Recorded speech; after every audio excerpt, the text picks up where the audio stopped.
রাহি ভাই আমাকে একটা কথা বলছিল যে মাসির ভাই 7টা সার্জারি পায়ের মধ্যে নিয়ে তারপরে খেলতেছে, আর তোমার তো যা শোল্ডার ইনজুরি।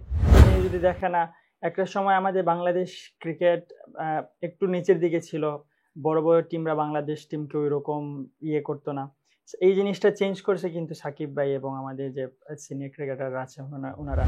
এটাই সমস্যা আসলে, আমাদের দেশের মানুষ আমরা খুব তাড়াতাড়ি অতীত ভুলে যাই, বর্তমানকে দিয়ে সবকিছু জাজ করি।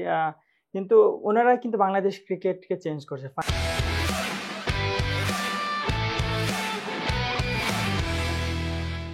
তানজিম হাসান সাকিবের সঙ্গে আরেক পর্ব। এই পর্বে আমরা মূলত বাংলাদেশের যে সিনিয়র ক্রিকেটাররা মাশরাফি সাকিবরা, তাদের নিয়ে সাকিবের মূল্যায়নটা আমি শুনবো। আমার একটা ধারণা আছে, যতদূর শুনেছি, সে সাকিবরে কিছু জায়গায় ফলো করে, মাশরাফিরে কিছু জায়গায় ফলো করে। তো আমরা আমাদের 5 সিনিয়র ক্রিকেটার সম্পর্কে খুব দ্রুত একটু সাকিবের কাছ থেকে মূল্যায়ন শুনবো। সাকিব, আমি যতদূর জানি আপনি মাশরাফির বেশ ভক্ত, তার সঙ্গে সিলেট টিমে একসঙ্গে খেলছেন। তো এবং তার ইনজুরি নিয়েও লম্বা সময় খেলে যাওয়া, এগুলো নিয়ে আপনার এক ধরনের আছে, মুগ্ধতা আছে। তো মাশরাফি সম্পর্কে আপনার মূল্যায়নটা যদি একটু বলেন। মাশরাফি ভাই ইজ এ ফাইটার আমার কাছে, এবং উনি ন্যাশনাল টিমে খেলছে অনেকগুলো সার্জারি নিয়ে। তো একবার আমার শোল্ডারে ইনজুরি হয়েছিল, এবং আমি ওইটা নিয়ে প্রায় 1-1.5 বছরের মতো সাফার করছি। 1-1.5 বছরের মতো কমতেছিলাম না। তখন রাহি ভাই আমাকে একটা কথা বলছিল যে মাশরাফি ভাই 7টা সার্জারি পায়ের মধ্যে নিয়ে তারপরে খেলতেছে, আর তোমার তো যা শোল্ডার ইনজুরি। তো ওই দিন আমার মানে মেন্টালিটি এক ধরনের চেঞ্জ হয়ে গেছিল। তারপরের থেকে আমি আর পেনকে কখনো পেন হিসেবে দেখতাম না। এরপরের থেকে এই মেন্টালিটি আমার খুব একটা হেল্প করছে আমার ক্রিকেটের মধ্যে। যখনই আমি কোনো পেন পাইতাম, ওইটাকে আমি পেন হিসেবে নিতাম না। এবং এটাই ইম্পর্টেন্ট, এই জিনিসটা আমাকে মেন্টালি অনেক বেশি টাফ বানাইছে। এবং এটা বলবো আমি, এটা মাশরাফি ভাইয়ের এই উনার জন্য আমি বলবো এই পরিবর্তনটা আসছে আমার মধ্যে। মাশরাফির সঙ্গে তো আপনি এক টিমে খেলছেন, যদিও বিপিএল খেলছেন। তো মাশরাফির সঙ্গে কখনো এইসব বিষয়ে ডিসকাস হয়েছে, বা এই মানসিকতা বা ইনজুরি ওভারকাম করা, এগুলো নিয়ে কখনো কথা হয়েছে? হ্যাঁ, অবশ্যই। ওনার সাথে যখনই কথা হইতো, উনি খুব কনফিডেন্স দিত আমাকে, এবং খুবই সাপোর্ট দিত, মেন্টালি সাপোর্ট দিত। এবং সবথেকে ভালো যে বিষয়টা, উনি অনেক ফ্রিডম দিত আমাকে খেলার মধ্যে। এবং ওনাকে সামনে দেখেই আসলে একটা মোটিভেশন, আমি বলবো, কথা বলার দরকার পড়ে না। ওনাকে দেখলে এক ধরনের মোটিভেশন কাজ করে যে উনি বাংলাদেশ ক্রিকেটে 20 বছর সার্ভ দিয়ে গেছে, এবং এবং একজন ওয়ারিয়ার ফাইটার ছিল। তো ওনাকে দেখলেই এক ধরনের ভালো লাগা কাজ করে। আমি এরকম একটা গল্প শুনছি যে সিলেটে প্রথম যেদিন মাশরাফি আসতেছে, আপনি নাকি তার দেখার জন্য ওয়েট করতেছিলেন, জিজ্ঞেস করতেছিলেন যে মাশরাফি ভাই আসছে নাকি, এরকম হ্যাঁ, আমি তখন আর কি ফার্স্ট টাইম এতটা কাছাকাছি দেখছি। হয়তো এর আগেও দেখছি, কিন্তু তখন আর এক ধরনের অন্যরকম একটা অনুভূতি কাজ করতেছিল। আমি ওনার দিকে অনেকক্ষণ তাকাই ছিলাম, উনি আমার দিকে থেকে একটু মুচকি হাসি দিছে, পরে হ্যান্ডশেক করে কথা বলছে। আচ্ছা আচ্ছা, এবার একটু সাকিব সম্পর্কে বলেন।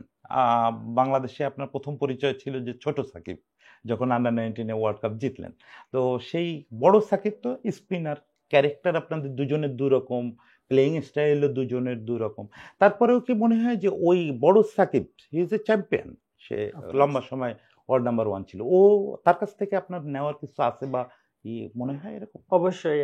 আপনি যদি দেখেন না, একটা সময় আমাদের বাংলাদেশ ক্রিকেট একটু নিচের দিকে ছিল, বড় বড় টিমরা বাংলাদেশ টিমকে ওই রকম ইয়ে করতো না। এই জিনিসটা চেঞ্জ করেছে কিন্তু সাকিব ভাই এবং আমাদের যে সিনিয়র ক্রিকেটার আছে ওনারা। এবং সাকিব ভাই বড় বড় টিমের সাথে পারফর্ম করেই কিন্তু বাংলাদেশ বিশ্বের মধ্যে উনি পরিচিতি লাভ করছে। তো এই জিনিসটা আমাকে অনেক মোটিভেশন দেয় যে না, চাইলে আমরাও পারি নাম্বার 1 অলরাউন্ডার হতে এবং ওয়ার্ল্ড ক্রিকেটে ডমিনেট করতে। ইট ডাজন্ট ম্যাটার যে আমাদের মধ্যে সক্ষমতাটা আছে। এই বিষয়টা আমাকে খুব মোটিভেটেড করে, এবং এই জিনিসটা আমার অনেক পছন্দ। উনি চ্যালেঞ্জ দিতে পছন্দ করে, আমিও চ্যালেঞ্জ দিতে পছন্দ করি। তো এটা আমার কাছে খুব ভালো লাগে। আপনাদের সঙ্গে ভিতরে কি এরকম কথাবার্তা হয় এগুলো নিয়ে, এই যে ওয়ার্ল্ড নাম্বার 1 হওয়া বা চ্যাম্পিয়ন হওয়া, এইসব নিয়ে কথা হয়? ওনার সাথে সব থেকে বেশি যেটা কথা হয় সেটা হলো গিয়ে মাঠের মধ্যে কিভাবে নিজের নার্ভকে কন্ট্রোল করা যায়, এই বিষয়টা নিয়ে, এবং কিভাবে কাম থেকে নিজের বেস্টটা ডেলিভার করা যায়, এই বিষয়গুলো নিয়ে কথা হয়। ওকে। রিয়াদ, তামিম, মুশফিক, এদেরও কম বেশি আপনি পাইছেন বিভিন্ন জায়গায়। তো ওভারঅল একটা ব্যাপার হয় যে একটা জেনারেশন যখন চেঞ্জ হয়ে যায়, ওরা তো এখন শেষের দিকে সবাই, তখন মনে হয় যে না, ওরা তেমন কিছু করে নাই। আপনার এমনি মূল্যায়ন কি, যে এই যে ব্যাচটা, এরা আসলে বাংলাদেশের ক্রিকেটকে কতটা কি দিচ্ছে? এটাই সমস্যা আসলে, আমাদের দেশের মানুষ আমরা খুব তাড়াতাড়ি অতীত ভুলে যাই, বর্তমানকে দিয়ে সবকিছু জাজ করি।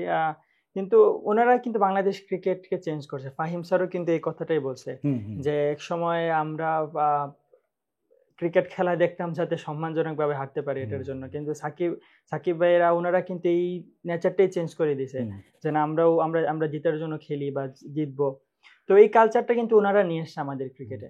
সো আমি মনে করি এটা অনেক বড় প্রাপ্তি আমাদের জন্য। ওনারা এই কালচারটা নিয়ে আসছে, হয়তো ভবিষ্যতে আমরা আরো আগাবো ইনশাল্লাহ, কিন্তু এটা স্টার্টটা ওনারাই করে দিছে।